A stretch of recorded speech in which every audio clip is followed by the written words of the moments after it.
Hi hi bro. ఉపాసన గారు కొత్త హాస్పిటల్ ఓపెనింగ్ కి బాలబ్రహ్మం తీసుకెళ్లి ఓపెనింగ్ చేయించారు. సో దాని గురించి మీరు ఏం చెప్పాలి? చాలా మంచి విషయం అండి. ఎందుకంటే సనాతన ధర్మాన్ని కాపాడడానికి ఇటు రామ్ చరణ్ గారు, ఇటు ఉపాసన గారు ఇలా మంచి కార్యక్రమాలు చేస్తురండి. ఎందుకంటే బాలబ్రాహ్మణులు అంటే చిన్న పిల్లలు మనస్తత్వంతో ఒక కల్మషం లేని మనసుతోని పూజలు చేసి గిట హాస్పిటల్లో ఉండేటువంటి రోగులు కూడా మంచిగా అందరూ మంచిగా రికవర్ అయ్యి ఎలాంటి ఇబ్బందులు లేకుండా మంచిగా కుటుంబ సభ్యులతో మంచిగా సంతోషంగా లీడ్ చేసే విధంగా బయటికి మంచిగా సుఖ సంతోషంగా వెళ్తారని చెప్పి ఉద్దేశంతో వాళ్ళతో చెప్పి అనుకుంటున్నాను నేను.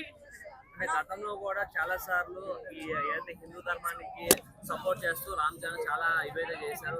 అమౌంట్ కూడా ఫండింగ్ కూడా చాలా చేయడం జరిగింది. కానీ ఇలాంటి హాస్పిటల్ విషయంలో కూడా ఉపాసన గారు ఇలా బాలబ్రహ్మం తీసుకొచ్చడంలో చాలా విశేషంగా ఉంది. దాని గురించి ఇంకేం చెప్పాలి అంటే ఒక్కటండి గుర్తుపెట్టుకోండి. ఒక్కటి ఏంటంటే మనము ఇలా పెద్ద పూజారులతో అందరు చేస్తూ ఉంటారండి. ఓపెనింగ్లకు చాలా మంది పెద్ద పూజారులతో చేపిస్తుంటే స్పెషల్ గా ఉపాసన గారు, ఎందుకంటే ఇప్పుడు నేర్చుకునే విద్యార్థి దశలో ఉన్నటువంటి బాల బ్రాహ్మణులతో కూడా చాలా ఉందండి.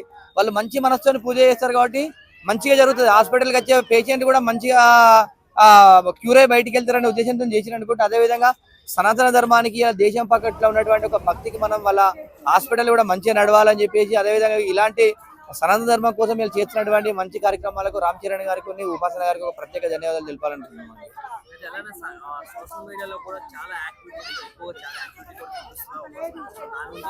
చాలా అండి. అదే విధంగా ఎందుకంటే ఆమె కొన్ని సందర్భాలలో ప్రజలకు ఏ విధంగా ఉండాలి అని చెప్పేసి ఒక మంచి కార్యక్రమాలు చేస్తున్నట్టు, అలాంటి ఒక గొప్ప ఆమె కూడా ఒక మంచి డాక్టర్ ఫ్యామిలీకి వచ్చింది కాబట్టి అన్ని విధాలు కరెక్ట్ చెప్తున్నారు కాబట్టి అలా యాక్టివ్గా ఉంటే కూడా చాలా మంచిది. అదేవిధంగా పేదలకు కూడా ఒకటి ఉపాసన గారికి ఒకటి చెప్తున్నాండి, మీ హాస్పిటల్కి వచ్చినటువంటి పేదలకు కూడా ఉచిత వైద్యాన్ని కూడా కొంతమందికి కూడా నిరుపేదలకు కూడా అందిస్తే కూడా మంచిగా ఉంటుందని చెప్పేసి ఉపాసన గారికి తెలియజేస్తున్నాను.